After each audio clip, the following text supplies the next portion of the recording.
Thank you, everyone. We will open our program with a prayer led by Zelda Hart. Just 2 minutes. We need a prayer to open this program. So you're welcome. Shall we bow our heads? Dear Heavenly Father, we know that each and every one of us here today is aligned for purpose. So this room is filled with purpose, and we thank you that you have postured the lady of the moment for a time such as this.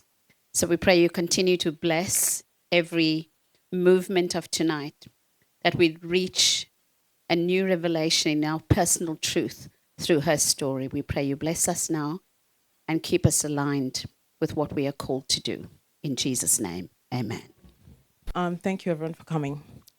I will begin with acknowledgement of country. So I will be on and off paper. So just to keep myself on track. I would like to acknowledge the traditional custodians of the land on which we gather, the Whadjuk people of the Noongar Nation. I respect the elders, past, present, and emerging. I recognise and acknowledge their connection to land and water. I will talk a bit about Victoria. Victoria Mayuen is a qualified counsellor and a passionate youth advocate with a decade-long of experience in community service and youth work and development. She also specialises in consulting and delivering culturally appropriate services, strength-based services that support young people from all cultural backgrounds. With a deep commitment to empowerment and inclusion, Victoria champions the voices of youths, help by helping them build confidence, embrace their identity, and thrive in all areas. I think that's enough about Victoria. We are here because we know Victoria and how passionate she is about youth and community. So without further ado, I think we would like to hear from Victoria about how her baby came about. And now that it's born today, what she wants us to do. So let's give a hand to Victoria and welcome to the stage.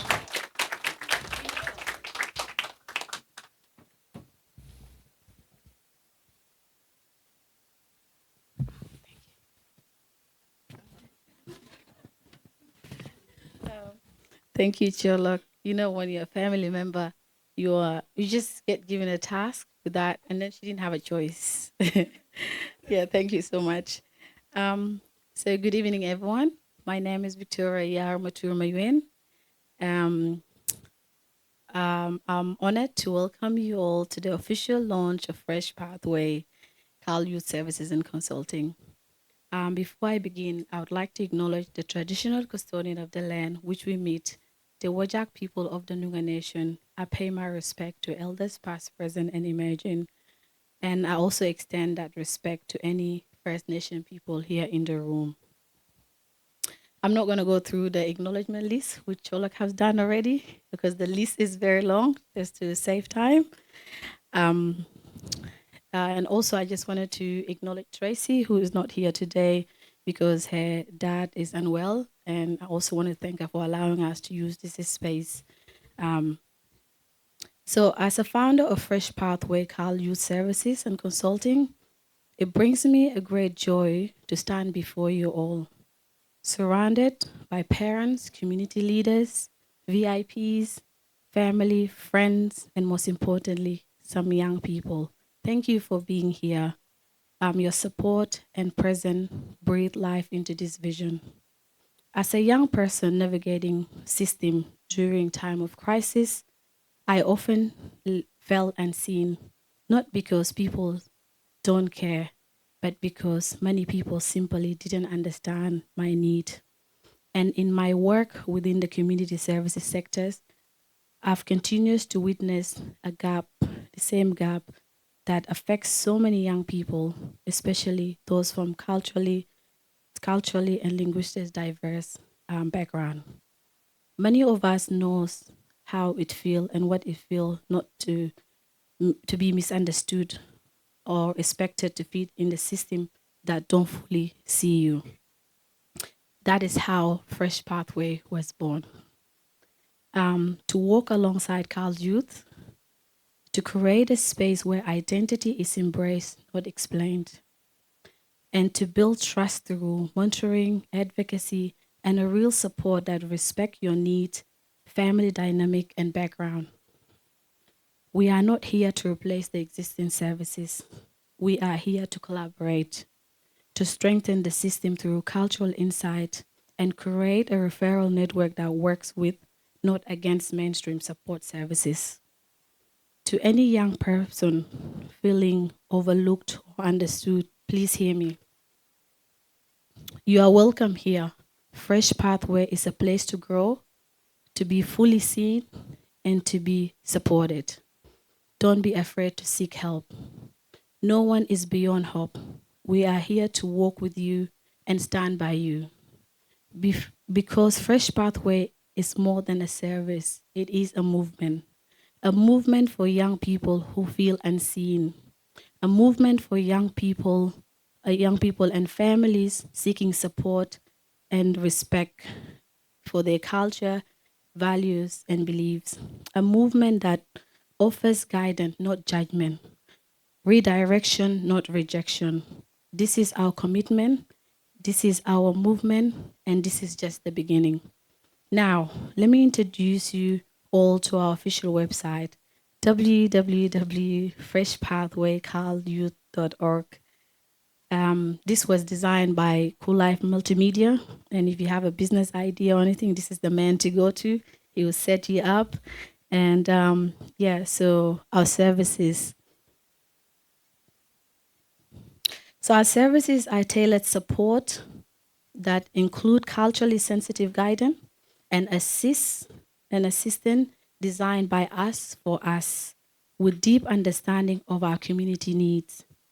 Advocacy, we amplify young people, empower young people voices, empowering them through workshops and leadership and programs. Sporting program, as we know, young people love to stay active. So engaging activities that promote physical health and mental well-being. Monitoring and referral. We will be working closely with existing agency to ensure that understanding and to meet our young people needs. Counseling, offering personalized support. Our counseling ensure that no one walks alone, which is something I'm really passionate about. Outreach services, we are not limited to offices only. We meet young people through outreach services as well and bring the services to them, because traditional office appointments don't work for many young people anymore. And our redirection program, tailored to young people who have chosen a difficult path, support them, who have offended, become disconnected, or are at risk, and to guide them toward positive change. Thank you so much for being here, and may God bless you all. Our main office will be in Butler, but like I said earlier, we'll be mobiling as well. Thank you very much. I said earlier, I don't want to go through the acknowledgement list. My mom is here, my elder sister, and my elder daughter, and my sister-in-law, who is a second mom to my husband. Thank you. Oh, and my mom's last born. See, she's advocating for him. He was the driver. And, everyone in this room, honestly, if I go through the list, like I said, yeah, you're all special to me, and I'm so grateful. Yeah, thank you. Traditional custodians on the land which we meet, the Wajak people of Noongar Nation. Pay my respect to the elders past, present, and emerging. Sometimes there's some events that where you cannot avoid to not go to. Victoria is a sister to me. She's a friend. We grew up together. We've been through cleaning hotels together as young girls to becoming community advocates. She has supported me as a sister. I have supported her as a sister. And the topic that she's launching today is something that is very close to my heart since I got elected. which I will speak a little bit about. But I'd like to acknowledge you, John, Caroline from the Department of Child Protection, with Summer. Thank you for being here. Can I acknowledge Don Emmanuel, who has been there for us for many years, and of course, there's so many wonderful people in this room, and of course, Councillor Evia Ringo. I can see Councillor Richel. So I'm just shouting out, but I will just stop at the acknowledgement because I walked in at the last minute. But like I said before, this is a topic that is quite a topic that we need to do some work around as people of KALD background. As you know, I was the first African woman elected in Parliament in 2021. And since I have been elected, of course, Labour is an organization. And as an organization, we do have policies that we do focus on, which are the public policies that affects the majorities in our community. Most of the public policies in Australia are designed for majorities, but sometimes the minorities do get missed out. And for me, as someone who have grown up in hardship, born in a war-torn country, grew up in a refugee camp, came here as a 15-year-old, and integrating the system, it has never been easy for me, you know? And that's why it is important for me to be here and show my face to someone, to show Solidarity Victoria that I actually support what she stands for and what she's trying to do. But at the same time, you know, we have to acknowledge that it is not easy. We can see Tracy Cape, we're using a center. It is not easy for, you know, to sustain most of the NGOs, to sustain non-profit organizations. It is not easy. So for someone to have that passion that they want to start something, it is a courage, and we have to give that that congratulations to Victoria for coming up with this such a fantastic initiative. Because we all have to play our role. You know, it takes a community to raise a child. I'm a mother of 18-year-old. My son, of course, I'm lucky. I say he's a good teenager. He helps me babysitting, picking up my son from school. But all of us don't have that privilege. You know, we have challenges, and our challenges are complex. They are not challenges of judging. They're challenges of integration. They're challenging of not having enough support system at home. You know, they're challenges of so many reasons, and we can't judge. And sometimes you have kids, and maybe one might come out not actually, even though you're a very good parent, something they might go through their own battles, and it is good to have services that can support them. So anyways, just to close, I have been doing a lot of work since I got into the government, advocating for youth. I was a part of a committee table, a report last year for children and young people, Pathway to Thriving. And that committee was to identify, with my colleagues at that time, it was to identify what has been done for the last 20 years with CALD, disadvantaged youth, and what services are there. And it was based on evidence. We had organizations from Department of Community, everywhere, people came around and there were discussions, and that report now is available. There is a data. And one of the biggest issues we have as CALD community, we don't have data on our people. And how can we improve public policies if we don't have data? And I was proud to be a part of that report that is there now for any government to pick up. There were recommendations such as we need more IEC, because sometimes, you know, young kids do get immigrate to Australia and they had to travel. I remember I used to go to Aranmo Catholic College from Rapuka on a bus. So there were recommendations that there should be accessibility in most of the school. So if there's a child that lives in Ellenbrook, they should be able to access English as a second language school. The other bigger thing that I am so proud of, and is something that I need to actually highlight, is a few years ago, I sat down with my government, and 2 years ago I sat down with the Premier, Roger Cook, and I said to Premier, with one of my elected officer, Alwell, and that time was a very critical time for me and Alwell, because that was the time she lost her brother, Kwal, and Alier. Sorry, I just become emotional with that topic.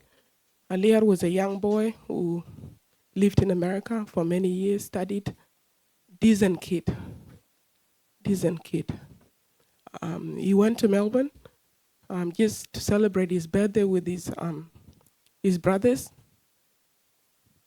and Elier was accidentally killed. So sad. And to me, and of course, that was the time where there were so many young people getting killed in Melbourne, and it is not stopping. So I went and sat down with the Premier and said, this is my community. And if I'm going to be in this job, I want to leave a legacy, and a legacy of doing something with our kids. And Premier said to me, he promised me, and he said, Ayori, if I can help a small, all of us can help a small cohort of our communities, then we can, this is something that is not big, we can. So I put in the request. The request became effective now in my re-election as this second term government. In this budget, you can see there's money in the Department of Community for young African people. There's money available to design a business model by people like Victoria and lived experience people to design a business model for us to actually have a youth center that a young man from a South Sudanese background is struggling to find themselves an employment, they can go there. If they're struggling with legal system sometime, and this is the experience that I had with 100 judges at district court, a lot of our young men do go to prison on cases that cannot take them to prison if they were from privileged backgrounds. And if we have those support services where there's justice, there's, and what I really like about this program is Target 120 kind of similar model is the fact that our parents don't have to worry anymore about the taboo, because if your child get in contact with the department more than 2 times, there will be a referral to that service. At the moment, even with Victoria, if we don't put resources on a government level, people like Victoria can struggle because sometimes we have a taboo in our community where we do not want to talk about our kid challenges. And when it is too late, we can't help them. It just becomes so difficult to help them. The second bit I'm really looking forward to that business model is the engagement perspective, making sure. But my favorite part is knowing that there are money there in the budget, because every time, like someone like Victoria, anyone that from CALD background, you go and look for funding to support the African kids, there's no money available. But now, starting from now, we have something to design a business case for African young people specifically. And that is something that I can say I'm really proud of. And I look forward to working with everybody, especially the organization, because having a hub like Sister Project, having services like Victoria Services means that now there could be that, because they all work together, everybody works together, because not everybody has the skill set. Like you have to go and find outsource people to actually do those services, but at least there are resources somewhere. And that is the part that I'm really proud of. And thank you to everybody that came to support Victoria. And of course, like I said before, one hand can clap. And again, they say you can't be what you can't see. Me being in Parliament there means that our young people can see themselves. Having social workers and community advocates like Victoria, having young people that, like Alwel Mading, like people that who are, they look like them, like the young people that we do have in the community. It gives them the courage to actually turn their lives around. We need to have role models in the community. So again, politician talks a lot. Evie is about to kick me off. And Cholok, the MC. But thank you, Victoria. Know that I will always be here to support you. Even though my day was really busy, I had to go and run so I can come and see your wonderful program. And thank you to all the attendees. Hi, everybody. I didn't know I was going to speak, but never mind. I'm here like everybody else to support Victoria. Welcome to everybody. Thanks, Ayor, for speaking. You actually hit the nail on the head. Caroline Spears are here, and a couple of us went to Kakuma, where Sister was in the camp, and I've been to some other refugee camps as well. And look, when you get a clear perspective of what some people here have come from and what they've observed and what they've come from their journey, it's quite staggering. And yet the other side of the thing says when we're talking about our upbringing and upheaval from war or upheaval from something that's a cataclysmic event, our ability as human beings to recover, our ability to make something out of ourselves is quite amazing. And I not just I look at others that are around the room, some that have made it, Sister Fatima Payman, and there's others that are the unsung heroes that have done something, become ambassadors for their community. I look at you two there, brother, with the phone on me. And I say that Kebe has been great with the youth as well. In speaking to all the youth that are here and all the others that are youthful in heart, because I'll tell you now, this guy's an old guy. Mr. Mzungu's an old guy, okay? But I'll tell you something now, I was a young guy. But it's what's in here that drives. If you don't have it in here, you're not going to be able to drive to work with young people. We all want to be what we would like to be, but I guess it's the mentality of the age and listening to our elders and listening to those that are around us that can give us the wise advice, not that horrible little black box that goes off in your thing with the social media. When I said turn off your phone, it's about, I think your greatest guides are the ones that are home around you that brought you into the world, the ones that actually understand you more than anybody else. And yeah, we'll conflict with our parents. I did. But in the end, the other side of it comes out and says, you know what? Well, I look at my two daughters, they've got kids, and they ring me and go, was I like that? And I went, yep. And they said, karma's sweet, isn't it? So the other part of me says, I was like that too, because we all want to have our little say. God made every one of this in this room different. We're all built to be who we are, the best version. So, and it's never too late. So I look after 18 years I've been doing this now. And do I like being a policeman? Yeah, I guess so. In the past, I've dealt with criminals, lots and lots and lots of them. But the other part of me says the last 18 years in dealing with the CALD community has probably been the most enjoyable part of my life. Part of the things that everybody is here, and I look at the Asian sisters and the African ones and the ones from the Middle East, and religion really has nothing to do with that because we're all human beings and we're all the same inside. Part of me says that the young people today, they need to have expression of interest and need to be able to do as they do because we're from a different time. But you know what? We're still human beings and our heart still kicks and we still walk, we still dance, we still breathe, and that never changes. So that part needs to say, I need to have a good listen as to what's been offered from those that care for me and love me and understand me. But at the same token, I need that freedom to explore.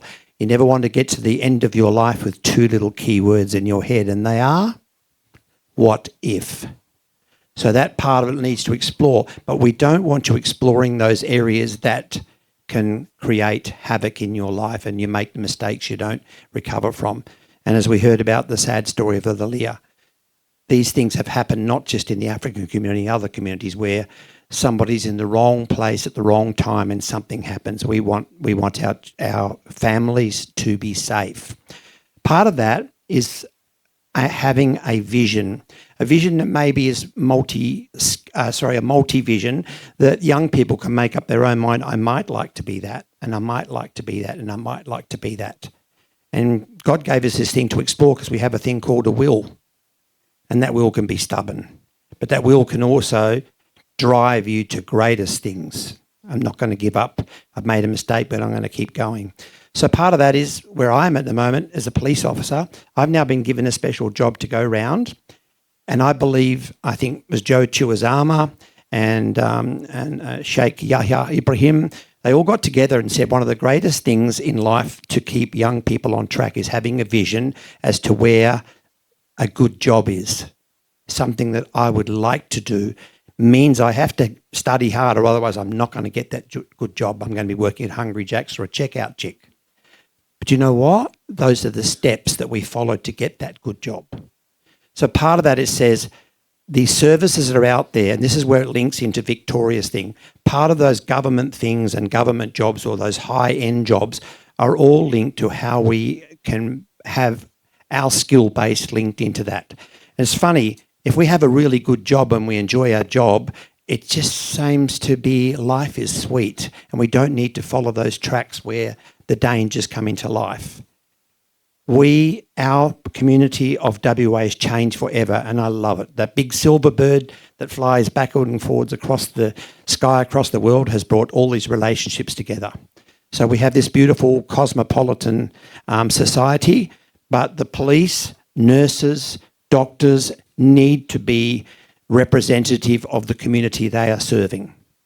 So whether you want to be a police officer or you want to be a fire person or you want to be a nurse or some high academic, that the world is your oyster, but it's not going to come to you. You've got to go and look for it.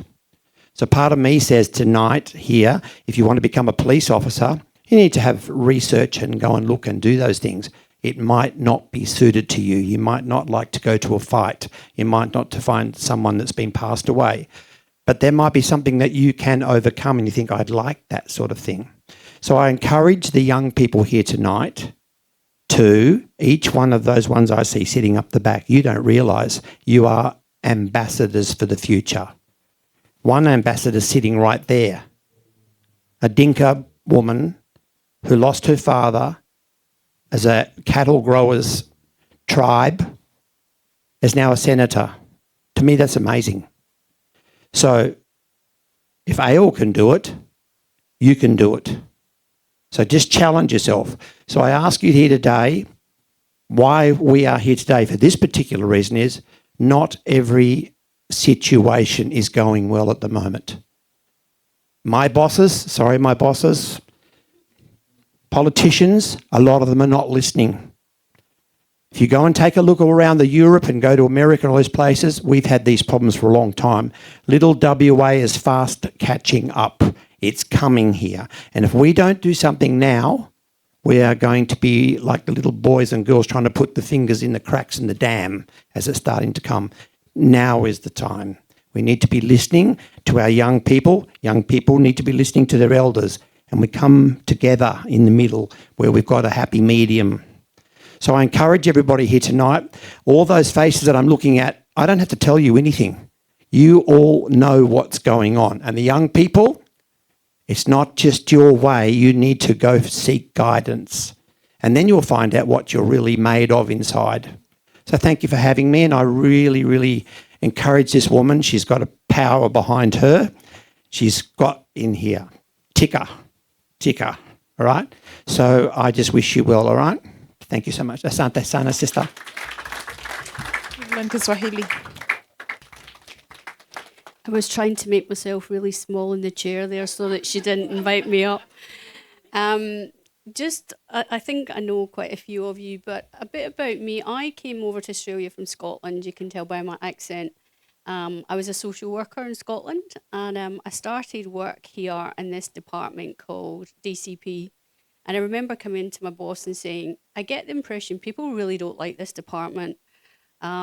It's really not well received in community at all. And I think I've spent this time realising the impact that the department can have on families and how scared people can be. And a lot of you know, but the first person I ever met 10 years ago was Mr. Achik here on the front row, who came stomping into the office with 7 elders and said, we want to see that Scottish woman. And it was a really sad story. And what we realised was we really need to work better in this space. So I've spent all of this time saying, how can we work better? And I think things have got better. I'm hoping that you will agree, John. Because I think what's really amazed me is it doesn't matter what time of the day or night when I phone for help, there's always somebody giving up their own time to come and support. There's all this amazing stuff that happens in community, and I think government seems to just rely on funded services. So it's really great to hear the work that I was doing to actually get some money in for African youth. So it all feels a lot more hopeful than it used to be. And I'm hoping that every tiny step that we make is for the better. And I don't know, John, if you want to come up and talk a bit about it, because I think has been a partnership. It's been as much about us understanding how to work better in this space. And they used to laugh, like the amount of meetings we used to go to, and I would always be shouted at, and quite rightly so. One of the challenges was, well, I want you to go over. So I went to Kiriandongo and Kakuma, and I said, what could I learn to take back to Australia? And one of the elders, I always remember, he said, when you put your hand in a bird's nest and you touch the eggs, the bird flies away. And if that's what DCP does. And I think for me, the challenge is we need to build that nest. We need to make sure that every family is connected back to community and the government doesn't get involved. So it feels more hopeful. So I don't get shouted at so much. So I feel we're getting a little bit better. But thanks. I think I might be the only one with a speech, because I get so terrified about speaking off the cuff. So, and I'm in awe of anyone who can. Well done. That was very good. All of you. I've just made a few notes. It's going to be very quick. First of all, I just wanted to say what an honour it is to be here today. And I'm so excited about this launch. As somebody who grew up as a first-generation Australian, I grew up in a migrant house, and I'm just going to maybe talk a little bit about that. And I just wanted to take a moment to reflect actually on what that truly means. So my father arrived in Australia in the 1960s from Yugoslavia. He was a veterinary surgeon. He had qualifications that weren't recognised because back in the 60s, they just none of the qualifications were recognised. So you had to resit and do exams and just try and assimilate. My mother followed a few years later. She had no family. She was very reliant on my father, and they had 5 children. And so when I was a child, we literally lived in our own little world, and we weren't connected. And, services like this just did not exist. And if they did, I just wasn't aware of them. So I grew up at a time when, we just had to get on with it like migrant families, children did. We had to figure it all out on our own, school, culture, identity. We all just had to figure it out on our own, and with my sisters. So we just got on with it as best we could. So to stand here today and to see the launch of Fresh Pathways is just, created specifically to support young people, is just so incredibly powerful. And I'm just so happy to be here. So very, very happy. To the team behind Fresh Pathways, particularly Victoria, just thank you for the work that you're doing. It's life-changing. I just wanted to mention Ayor said something Ayor always says something fantastic. But one of the notes that I made was that, you said that we all play a role. And DCP as well, you talked about learning to do better. And I think that we've got an opportunity to do that in the City of Swan as well. We do have a lot of programs. We've got a lot of funding that does support work in this area. But I'm really looking forward to seeing what's happening here and how we can come alongside even more and support. So looking forward to future partnerships and working very closely together. And congratulations on this absolutely incredible launch. This person, I had a little bio for you. So Koollife Kolawole, as I said earlier, is the founder of Operations Catch Them Young, a multi-talented person, entrepreneur, philanthropist, and a visionary leader. So he's responsible for this website. So beautiful. And I'm sure for the photographs as well. So he serves as the CEO of KTV and Aussiewood movies, and is the founder of Koollife Community Support, Koollife Multimedia. I will call you up on the stage to come and explain to us what exactly you do and how you get that energy to do all that. Thank you very much. Thank you, everybody, for coming to support Victoria. I will not waste any of your time. And I want to congratulate everybody that have come to support Victoria itself. So anyway, like you said, I'm a multi-talented person and a multi-skills person as a youth, and I'm going to talk about a little bit how this happened. A lot of people ask me, how manage you can do a lot of things. You can fly plane, you can fly drone, so many things. But because of time, I'm not going to mention many things I do. So because my laptop is also used to project today, so luckily for me, because I'm a tech person, I can also use my phone. So I actually take my time. It took me almost 8 hours to do presentation for today. But fortunately, Victoria called me, oh, there's no laptop. So I have to sacrifice my laptop for this today. So, my name is Koollife Kolawole, and aka Koollife Billionaire. And people call me, oh, billionaire, you must have a lot of money. No, I'm just a billionaire mentor. Okay? So, and I have a program called Operation Cash Them Young. What does that mean? The reason why I have today is no matter what you want to be today, it's very difficult for you to twist youth. I know we're all talking about youth today, and that's why we have this professional service from Victoria. But if, like the question she raised, she didn't ask me the question. So my mother always told me that good name is better than gold and silver. I don't know if you understand what I mean. A good name. So my mother, I have a very good parent that does not compete with another parent because Victoria, thank you for giving this opportunity to come together for your dedication to the community and the passionate advocates for the children and the youth. Victoria is a warrior, is a fighter, is a woman with a spirit of activism. Because why I say Victoria is a warrior, is a fighter, me and Victoria, we had a fight many times. And the reason why we have this fight, sometimes Victoria is a defender of humanity, a sister, a mother, and a wife. Sometimes it's a cry baby. So why I call Victoria a cracker baby is that like today I was coming, there's no laptop. That's why I call Victoria a cry baby. And the moment he said that, I don't have a choice. I just have to sacrifice my laptop. I sacrifice everything I need to do. So that's why I call her cry baby. So we argue sometimes, we iron things and for the sake of community progress without having, your mouth and your teeth fight sometimes. But at the end of the day, there was a reason behind it. So this project you're seeing today is not 1 month project. This is about 3 years project. Victoria has been doing her research. When it comes to me, Victoria, Koollife, I want to do this, I want to do that. I said, okay, time, you need to learn this. It's not just about having a vision. Leadership is very important. How to have manners, how to have vibe, how to control, how to sound on the stage. It takes time. So it takes Victoria. We'll be having coaching a lot of KTV. Some of you watch KTV. How to face camera, how to face audience. You might have a very fantastic idea, but standing in front of people, you can faint. You said there's a program at 6. People will be there by 6. At that time, people memorize with their brain. You don't even know. There's no Google map that will tell you. Everybody memorize all the routes. And also, people memorize 20, 50 numbers on their head, long numbers. But this generation, they don't do that. So we're going to touch this part, and it's very, very long. So I will put the rest of it on my website. You can go and check. So I just want to raise this important thing here.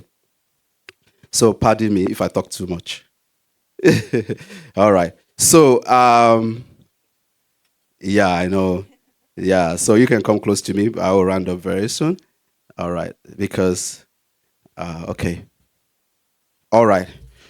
Putting your children in a private school, I want you to listen to this very well. Putting your children in a private school does not determine your children is going to be successful.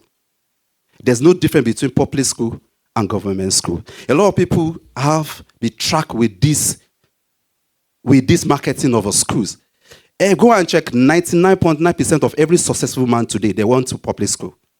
From the king, from the scientists, from the doctors, everybody you have seen up to the 99, go and do your statistics. They all went to what we call public school, government school. So your excuse taking that when I put my child on the private school, they're going to be successful. Go and check every kid here that went to private school. What happened? Some of them end up their life as hungry jack. So you need to be very careful.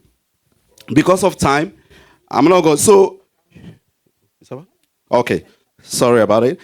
So putting your child in the private school does not guarantee their success. This success starts from you as a parent. Government has only 51% to do in the success of your children. 99.9% started from you at home because of your triple shift, double shift. I want to pay mortgage because of my neighbors have gotten a house. Pump, bank track you with their marketing. Pound, you're paying that debt. Then from there, car loan, boom, loan, this, that. By the time you track yourself with this money system, then you have been forced not to have time for this youth we are talking about today.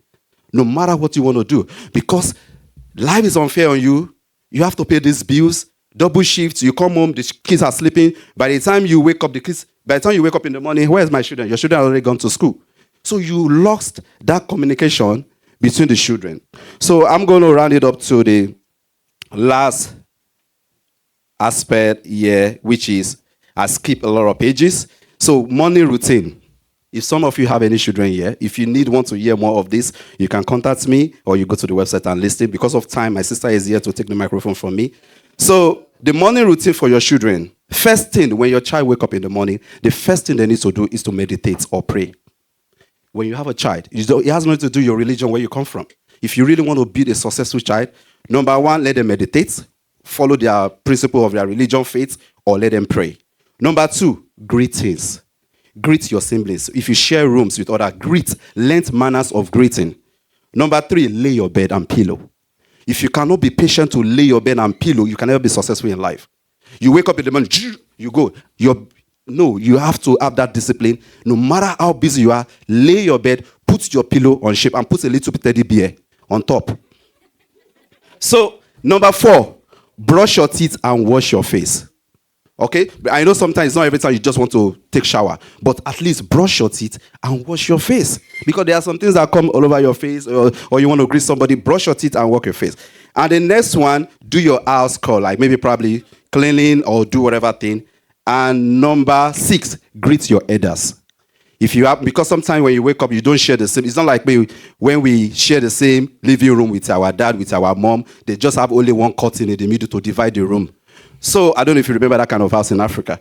So, but make sure that you greet your parents, greet your elders, and take shower, dress to school. So now, final note here is why we still raise up children. I know some of us, some of us here is that despite the fact every effort, double shift, triple shift, doing all the best, getting loan to raise up these children, one day these children is going to betray you. And what did I mean by betraying you? They're going to have their own future.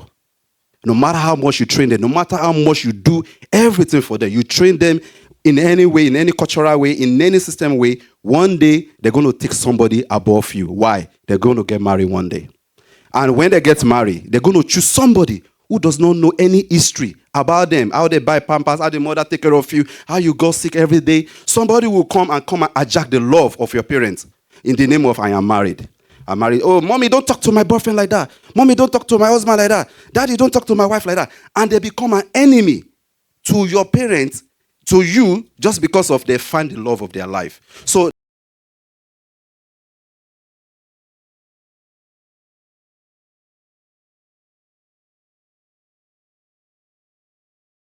the fact about everything, life is too short.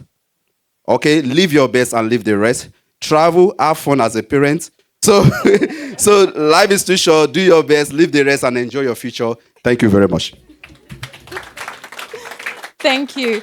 I'll just explain why I gave him a little bit of time, because a lot of people in the community often come across him and they see him taking photographs. So I just wanted to give him that opportunity to explain himself. He's not only the photographer in the community, he does so much. He also teaches musical instruments like saxophone. And I don't know where he gets the energy from. And he helped me once to fix my car while I was on the phone when Victoria gave me the contact. And it was a long weekend and there was no mechanic. And he sorted that out for me. So we appreciate your lecture and thank you for taking us back home in Africa. Yeah, I was reflecting a bit. I promise I'm going to be short and sweet. However, I've got 19 pages of notes. I'm just thinking I want to rather do that. Can I grab my 19 pages of notes? No, you can all throw something at me. So I really will be short and sweet. You notice I don't have any notes with me tonight. It's the easiest way I can share my heart with you, because unlike most people that need a piece of paper, I mess it up. So let me first say to you that tonight is a night of purpose, because each and every one of us in the room, I'm sure, are clinging to, if you haven't found it yet, that someday you'll come across it. I want to honor all the dignitaries in the room. I failed to remember your accolades and your expertise. However, I'm so grateful and honoured. Inspector John, I echo so much of what you've said here tonight. And I love how natural you came across with your message, because it really is from the heart. And I really want to operate from that space. First of all, I want to honour the Queen of the Night, Victoria. This is about her. Will you give her a round of applause? And I must say, I've known Victoria for a few years now. I've come across her in many, many arenas. And whilst you allude to the fact that she's birthed something, I must say to you that Victoria is actually a midwife, because she has been responsible for so many people's dreams birthing and coming alive. Victoria, I so admire the qualities you have. You have a lot more patience than I am with people. And I've watched her start the race. If you think about a relay, she carries the baton, the first person that starts off the race, and passes on that baton so that someone in the front finishes off that race.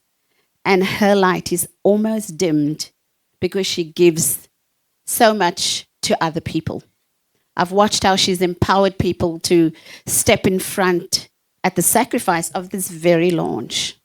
Over the last few weeks, I had a more intimate relationship grown with this beautiful woman. If I could say this respectfully, she's asked me to mentor her. And she said, I want to come alongside you. I want you to come alongside me. And I'm so honored, Victoria, that you've stepped out and we're doing life together.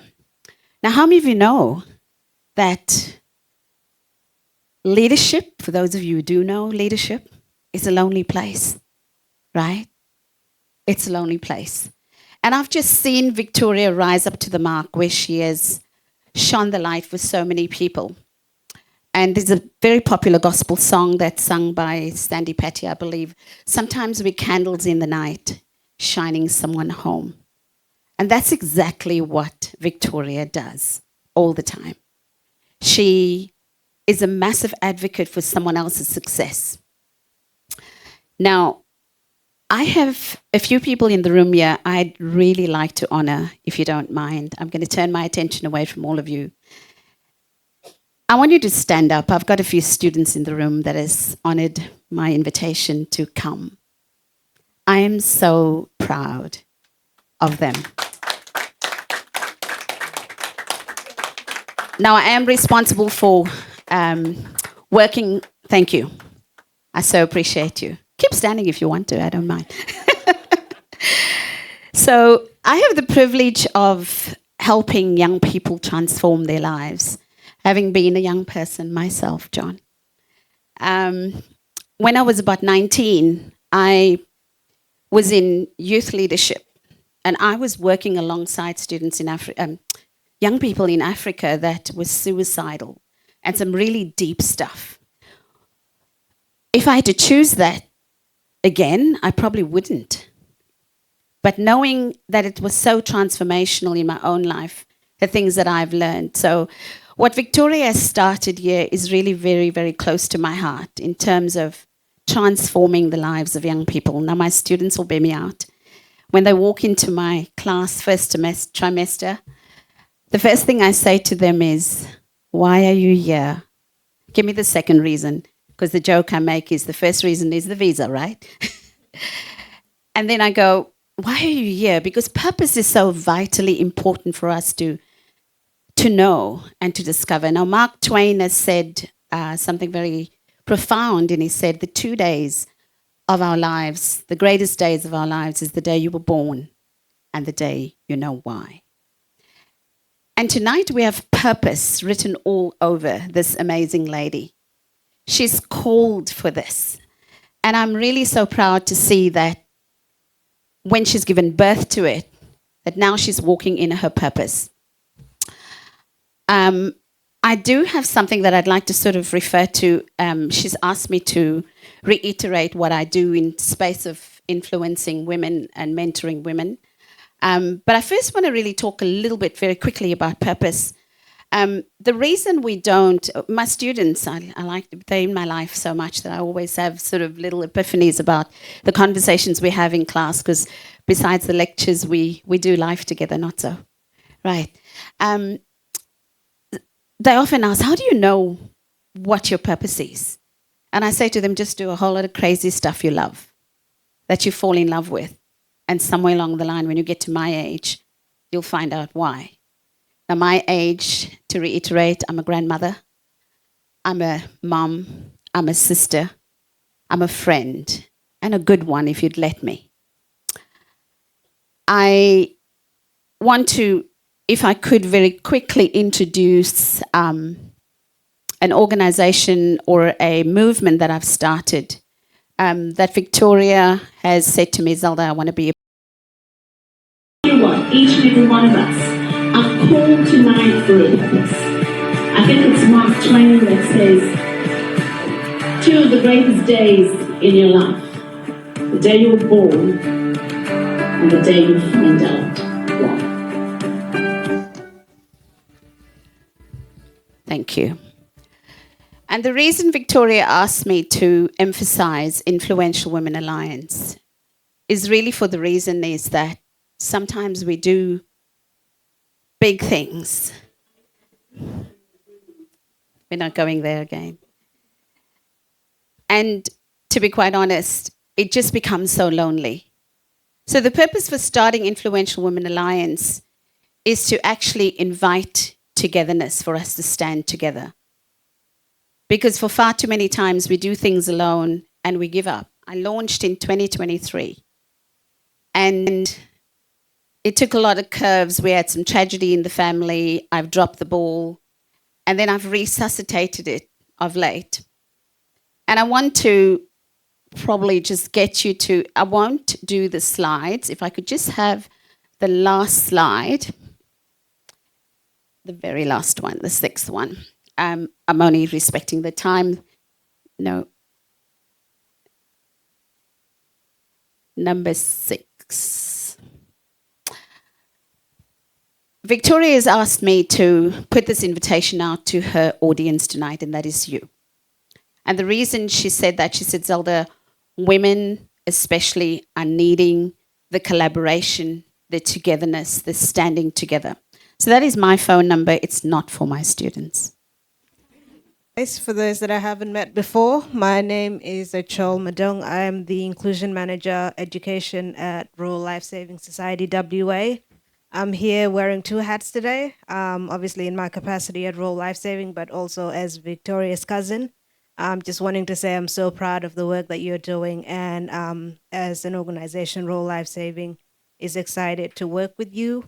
To the young people that are here, the programs that we deliver provide access to swimming and water safety education for multicultural and Indigenous communities and people living with a disability.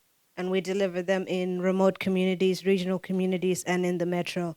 One of the projects that I'm working on over the next 3 years is building a diverse workforce.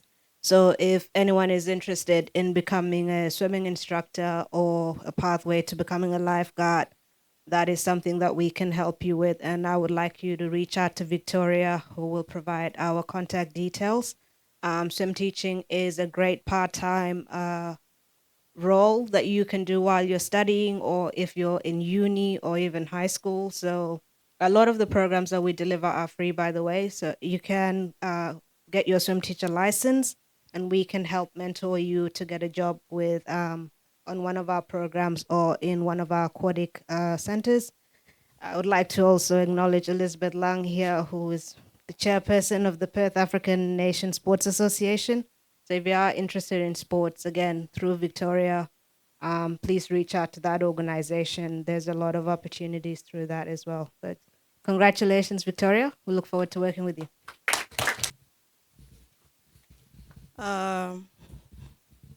Ladies and gentlemen and children, good evening.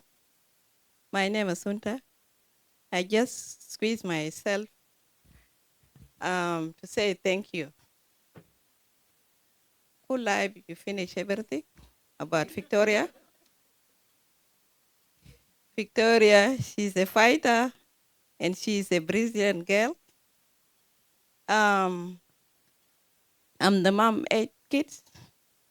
Victoria was helping me. She was 5 years. When she was 5 years, she's my helper.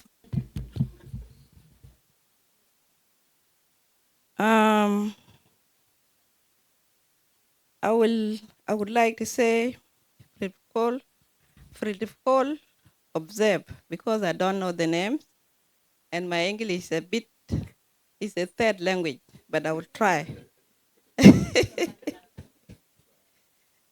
When I was in Africa, I went to school, up to high school with Arabic, and I get married straight away, and the war turned up. And I was up and down, and I tried my best. When we came in Australia, 2000 2006, in the end of 2006, we arrived in Australia. That was blessing. My daughter brought us here. And I say thank you for Israeli people for welcoming us, warm welcome. Because we came, we struggling, we have a lot of challenges in the war.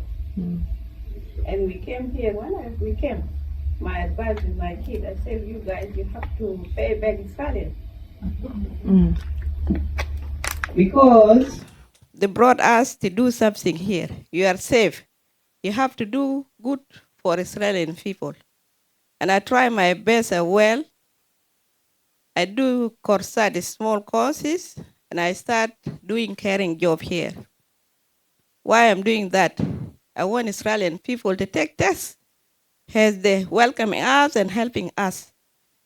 Today, I'm really do appreciate what Victoria does and you supporting her. Carry on with that one, and I will put my hand as well in my community, because it's not easy to come to squeeze yourself to another culture.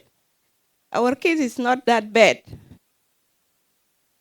Help others people. And Victoria, she started since she was young. She ran to the church to do a activity to church. Sometimes I will fight with her. She said, Mom, I'm not doing nothing. I'm helping people. For this one is a blessing program. And God bless you all, guys. Thank you very much.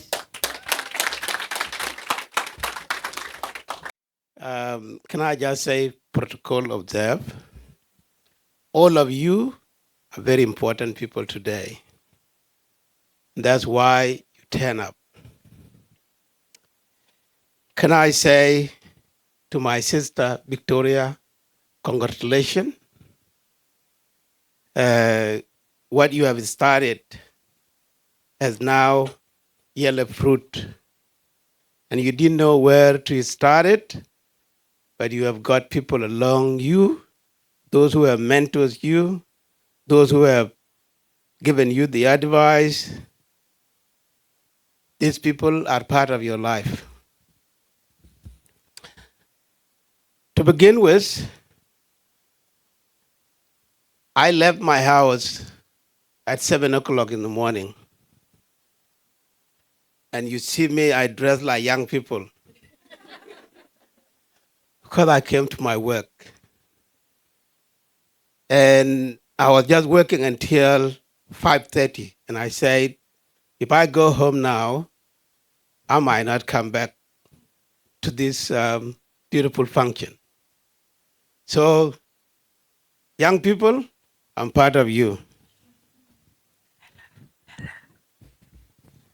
This program is one of the things that has been needed for a very long time. And I'm very proud that Victoria took that initiative. In 2019, we did commission a research to ask young people, what do they really want? We gathered information from 155 kids. And that information was put together by my sister, Elizabeth Lang. If you read that report, you will cry. Because those kids, we asked them, this is your document. Tell us what is going to be the title. And you know what? They said the title of this research is going to be, We Know What We Want. That's the most important thing. We did send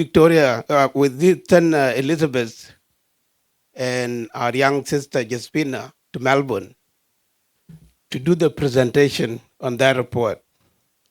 That report was taken and it's getting used in Victoria in Victoria at the moment, in Melbourne. Last year, me and Victoria plus another young man from our community office, we went to Victoria, where all the South Sudanese Community Association gathered at the University of Melbourne for 5 days. And the issue of young people spread came as a top one. Then the second one is domestic violence.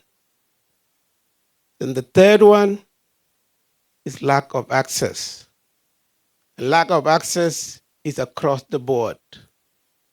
To those who have graduated here in Australia, they've got so many degrees in their own houses, whether men or women, but they don't have accessibility into the field that they have spent time to get into the job. That is why some of the young people question their own parents and said, why do I need to go to schools? You spend 4 years in schools, you are still driving taxi, you are still driving Uber, you are still in the factory, and you ask me to go to school. That is a very serious question, and that is a fact. Because here in Australia, some of the courses, if you study and you didn't get a job within 1.5 years, your degree is obsolete, not functioning anymore. So it's just a decoration on your wall. It's not getting used anymore because technology and the system is changing very quickly. You have to get into your field and get upskilling every year. That's why people go to workshop, go to a refreshment training, so that you are up to date with the current technology that we are racing with. So to cut my statement short, I just want to thank all of you for turning up. It shows this is something that is needed. It shows the importance of it. So thank you very much. This program, plus other program, will help our young people. Connect them to the right job, connect them to the right path, mentors them. And these young people, they will be able to help themselves. When someone pick one person's hand, then the other person will go and pick another person's hand. So this is the seed that Victoria have just planted. It's going to grow, and it's not going to be only Victoria running it in the next few years. So, Victoria, Mabruk. To answer question that was given to me 10 years ago, when we were new people here, we didn't know the system. When I left in Nairobi, the only thing that I knew about Australia is kangaroo. There was no orientation given to us. We came with our parents. The way of life back home is different to the way of life here in Australia. My background, where I come from, I'm from pastoralist farming society. We were thrown in the big city to navigate the whole system, and it was so complex. I told people in Canberra, I wish I was placed in a cattle farm somewhere. I could have been a cattle cartoon now, because that is what I know. But we were thrown in the big sea of city, people with a skill. I came with no skill. And we have to navigate it. So we had an issue with the department because the way we raise our children, smacking is banned here and is not still banned in Africa. It's only caning is banned in the schools currently in most of the African countries, but smacking is still existing. So that was an issue. And then the department, instead of asking the right people to help them, they went and do their job. And doing their job is their right, because they want to protect the physical part of the child, but they forgot about the psychological effect of that child. So me plus other people, we stormed the office of the Department of Child Protection, and by that time they used to be called the Department of Child Protection.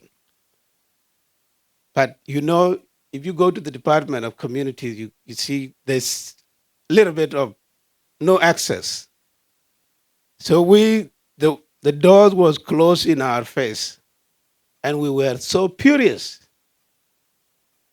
Done with their team, they were called that there were African men here that want to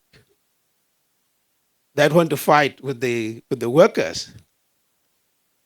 So we were told to leave and come next morning. So we have a meeting. Don was there, because we knew Don then. And then we were sitting around the table, and I was asked, your name is not here in the list. You are not a next of kin. Why are you here?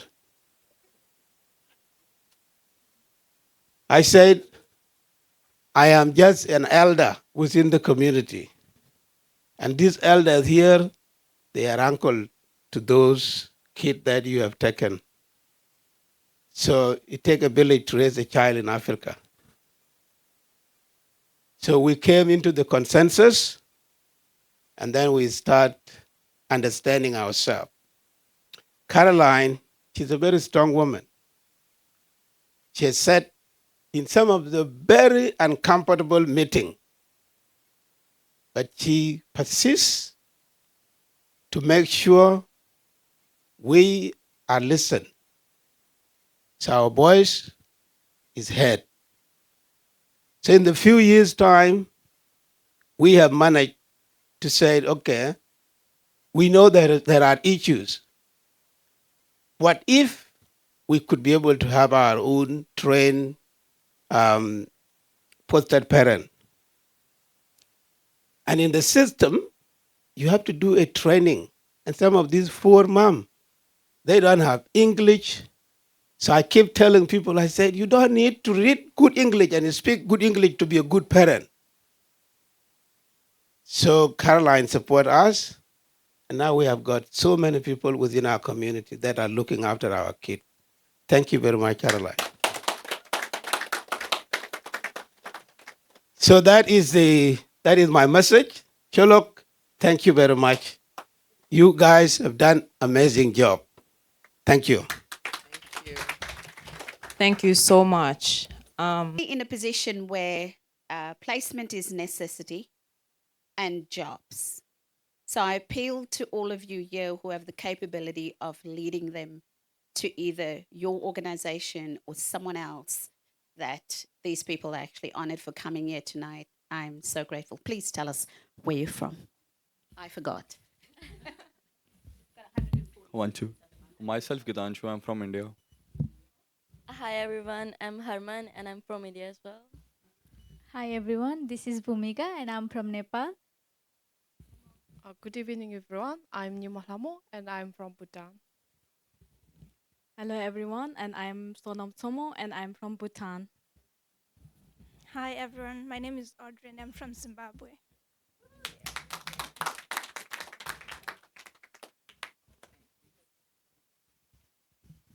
Thank you so much. So yeah, I will be turning off the mic from here on point. Thank you so much for coming. I appreciate you all for having me as you. I hope I made people laugh. I was like thinking, oh, I'm gonna be so boring. Yeah. So thank you. I'm so nervous for someone who's spoken to Scott Morrison. I'm just like, I've been in the room with him before. I don't know why I'm nervous tonight. I just didn't want to ruin it for Victoria. Thank you. Enjoy your night and drive safely home. Sorry? Yeah, I still want the group photo before you go home, please. Thank you. Ogaku, I'm sorry. How are you, my friend? Please come to the front for a group photo. We want to take a group photo before everyone goes. I'm fine, my friend. Long time. How you doing too? God, support your friend the same way you support celebrity who don't even know you. If you truly my friend, support me now, not later. If you don't love me now, then don't love me later. Don't wait until I make it to say I always knew I'm gonna make it someday. You say you love God whom you've never seen, but you can't support someone in front of you. How are you, my friend? How do you do today? Where are you, my friend? I miss you so much, my friend. You are God sent, my friend. My brother from another mother, my sister from another mother. How are you, my friend? Forgive me, my friend. How do you do, my friend? If I've ever hurt you, forgive me, my friend. Ogaku, I know I got your number. I even put your line on no disturb. Just forgive me, my friend, not my fault. The social media people, na monitoring spirit. Even Jesus washed their feet, give them bread. Still them betray them, see how them crucify them. I no go lie, I let you down, but I did beg you, no let me drown. I be bad friends, yes I confess, but I don't change, I did miss you die. Come, you did there when the world turned cold. When I broke, now you still dey hold. No be blood, but you move like family. You lift me up when life won't bury me. I'm sorry, I no support you well. Followers plenty, but them no they like or share. Them just they monitor, no they encourage. Support me now, or please leave me alone. We know they talk every day, but I they think of you steady. Call. If you no love me now, no come love me later. You say you love God, but you know fi show love to your neighbor. Support my hustle today, no wait till I blow, then fake the care.